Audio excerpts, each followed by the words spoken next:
Hey everybody, this is Dr. Eric Mintz here in West Bloomfield, Michigan. We're here today with Dr. Nima, the stress doctor. What's up? Hey buddy. Interesting All right. topic for today. So today we're going to be talking about stress and illness. It was interesting. I had a conversation with a patient just yesterday actually, and she was coming in having panic attacks. She can't sleep at night, all sorts of neurological challenges, thyroid, etc. And I started talking to her about what's been going on, and she's like, well, I'm not sure if I want my anxiety to go away. Yeah. She's like, I'm not really sure I want that, because she's identified with her disease or her condition. So it's kind of interesting concept. And I'm sure you've seen working with clients, Nima, the whole concept of, what is the gift there? What is the whole aspect of that and how it works on a neurological biochemical level. See, what's happened, what you're touching on, Eric, is this concept of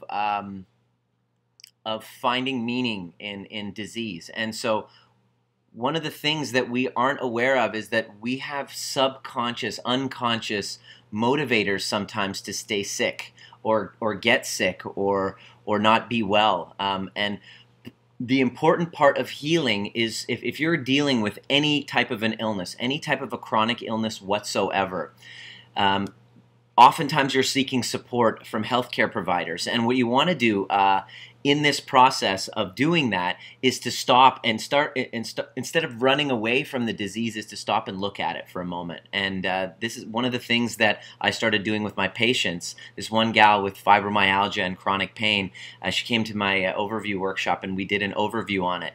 And we discovered, one of the questions in it is, what are the benefits of this disease or disorder? First of all, right away she got offended. She goes, what are you talking about? There are no benefits. This is not, this is something I want to get rid of. And I said, okay, let's just look at it a little bit closely, because illness and disease has tragedy with it, but it doesn't come without some hidden blessings. And if you want to heal and you want to get to the next level, it's wiser for you to stop and see what the blessings are and what the hidden blessings and the gifts are from it, because what that will do is it will release a flood of oxytocin and dopamine and serotonin and endorphins, which are necessary in the healing process. So turning around and looking at your illness and saying, how does it serve me? Where am I? And get real with it. You have to get real. Where am I getting attention? Where am I being excluded from work? In this case, the lady discovered that if it wasn't for her chronic pain and her disability, she wouldn't have been able to stay at home with her son, who was, learning disabled, and he actually really needed her guidance and her the time really with his mom at this point in his life. So when she turned around and saw her disability, that she got paid essentially, not great, I mean, it was not like she was rich, but she was making a living and she was able to feed her son and keep a roof over her head and be able to spend time with her son. She stopped and she was humble. She stopped, and after about half an hour of this inquiry, she stopped and she goes, I get it. I totally get it. And then I turned to her, I said, how does your pain feel right now? Because when you came into the workshop, there was a heavy-duty, symptomatology, like there was a lot of pain. And she goes, actually, right now, I don't feel any pain.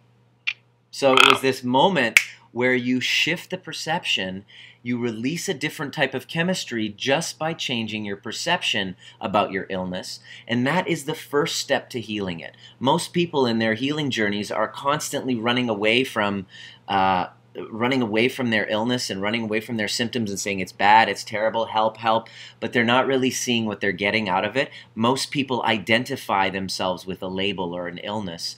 They have it at, this little neon sign on their forehead as, I have this disorder. And if you find yourself really enjoying talking to other people about your symptoms, you really like telling others your story, chances are you've identified yourself with this, and if you truly want a way out, there is, but it can't be happening without you turning around and finding some hidden gifts or benefits to it. Right on. That's huge. So these are some of the concepts that you'll be talking about on your world tour that's going on, right? Yep. I am starting my world tour next week in Atlanta, then I'm off to Ottawa, and I'll be in Detroit, in your neck of the woods.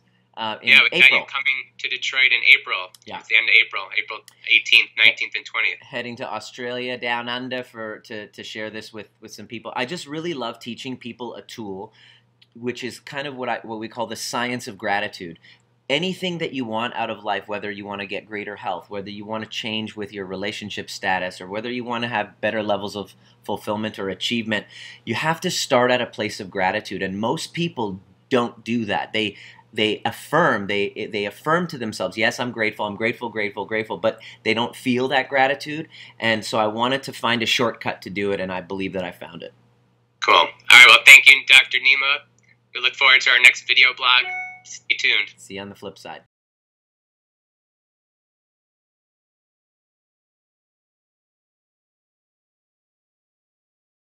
Peace out.